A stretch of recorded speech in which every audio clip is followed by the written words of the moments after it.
अस्सलाम वालेकुम नाजरीन, मैं हूं अब्दुल मन्नान, क्लिनिकल साइकोलॉजिस्ट। नाजरीन, हमने फ़ियर ऑफ मैरिज पे कुछ व्लॉग्स किए थे। इसी तरह से मुख्तलिफ़ लोगों में मुख्तलिफ़ किस्म के फ़ोबियाज़ होते हैं। अगर बात की जाए फ़ियर ऑफ इंटीमेसी की, तो ये बहुत आम होता जा रहा है।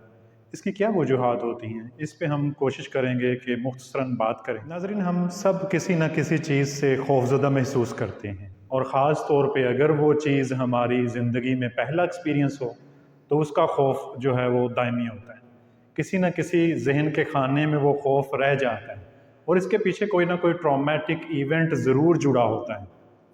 जैसे किसी को फ़र्स्ट टाइम स्विमिंग करना पड़े तो उसका एक खौफ होगा। इसी तरह फ़र्स्ट टाइम फ़्लाइट, उसका भी एक खौफ होगा। और कोई ड्राइव करना चाह रहा है फ़र्स्ट टाइम, तो उसका भी खौफ होगा।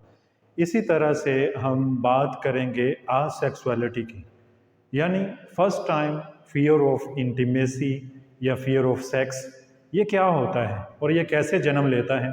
इस पे हम इंशाल्लाह आने वाली वीडियो में केस भी शामिल करें। नाज़रीन, कुछ लोगों में एक्सट्रीम लेवल का फ़ियर ऑफ इंटीमेसी होता है कि मैं किसी के करीब कैसे जाऊंगा या कोई मेरे करीब कैसे आएगा। ख़ासकर शादी के बाद ये वाला जो खौफ है, ये और ज़्यादा बढ़ जाता है, क्योंकि शादी का बंधन ऐसा है कि उसमें आपको एक्सट्रीम लेवल की कुर्बत मुयसर आती है। नाज़रीन, ऐसे में ये समझना बहुत ज़रूरी है कि हर किसी खौफ की कोई ना कोई हिस्ट्री होती है। जैसे माजी में कोई करीब आया था, और ये जो लम्हात थे ये तारीख़ के बदतरीन लम्हात थे, बुरे लम्हात थे। इसी तरह से हर खौफ की कोई हिस्ट्री होती है, कोई ना कोई ट्रॉमेटिक इवेंट जुड़ा होता है। और नाज़रीन, मर्दों में ये ज़्यादातर फ़ियर ऑफ इंटीमेसी या फ़ियर ऑफ सेक्स या असेक्सुअलिटी के एस्पेक्ट्स मिलते हैं, जिसमें परफॉर्मेंस एंग्जाइटी होती है। जबकि ख़वातीन का मामला इसके बरक्स है। ख़वातीन में इसके इश्यूज़ की नौइयत कुछ और तरह से होती है। जैसा कि ख़वातीन में सेक्सुअल एंग्जाइटी की वजूहात में एक खौफ, पेनफुल एक्सपीरियंस होना, ये सबसे बड़ी रीज़न होती है। इसके अलावा कुछ केसेस मेरे पास ऐसे भी रिपोर्ट हुए हैं, मैं ऐसे केसेस भी डील कर चुका हूँ, जिसमें एक ख़वातीन को खौफ लाक होता है कि वो ऑलरेडी अपनी वर्जिनिटी लूज़ कर चुकी हैं। उनको एक खौफ होता है कि शादी के बाद हस्बैंड को ये बात डिस्क्लोज़ हो गई तो क्या होगा, कहीं डाइवोर्स ना हो जाए, मेरा घर बसने से पहले उजड़ ना जाए। इस तरह का खौफ भी होता है। नाज़रीन, ख़वातीन में इसकी एक बड़ी वजह विजिनिस्मस है। ये एक ऐसा डिसऑर्डर है, ये एक ऐसी ज़हनी हालत है जिसकी फ़िज़ियोलॉजिकल सिम्पटम भी आती हैं, जैसा कि वजाइनल मसल्स का टाइट हो जाना, और पेनिट्रेशन में मुश्किल पेश आना, और बहुत मुश्किल दिन देखना। ऐसे में डाइवोर्स तक नौबत आ जाती है। नाज़रीन, ये एक अनबियरेबल स्टेट होती है। इसमें वजाइनल मसल्स इंतहाई टाइट हो जाते हैं, और इसमें मरीज़ का कोई कसूर नहीं होता।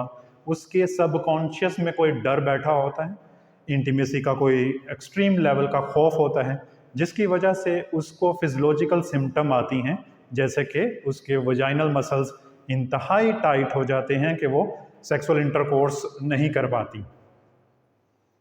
ऐसी कैफियत में बहुत से केसेस ऐसे हैं जिसमें रिलेशनशिप इश्यूज आते हैं। हस्बैंड इन चीज़ों को अंडरस्टैंड नहीं कर पाते, और इसमें लड़ाइयाँ होती हैं, इसमें बहुत से मसाइल आते हैं। तो ऐसे में विजिनिस्मस का जो ट्रीटमेंट किया जाता है, उसमें साइकोथेरेपी की जाती है, ख़ासकर साइकोसेक्सुअल थेरेपी की जाती है। इसके अलावा कोई फिंगर ट्रेनिंग भी होती हैं, एक्सरसाइजेज भी होती हैं। उसके अलावा भी बहुत सा ट्रीटमेंट होता है। तो ऐसे लोगों को बिल्कुल शर्म नहीं करनी चाहिए और साइकोथेरेपी की तरफ आना चाहिए। विजिनिस्मस में खौफ इस कदर ज़्यादा होता है कि वजाइनल एरिया जो है वो इंतहाई छोटा हो जाता है। कैफियत होती है जिसमें इंसान जो है बेइंतहा खौफ का शिकार रहता है, और कुछ कपल्स को साल हर साल गुजर जाते हैं, और कुछ कपल्स डाइवोर्स तक चले जाते हैं। इसका ट्रीटमेंट मौजूद है, इसका ट्रीटमेंट लेना चाहिए आपको। नाज़रीन, आने वाली वीडियो में हम इंशाल्लाह इस वीडियो का दूसरा पार्ट शामिल करेंगे, जिसमें हम एक प्रॉपर केस भी डिस्कस करेंगे। तब तक के लिए अल्लाह हाफिज़।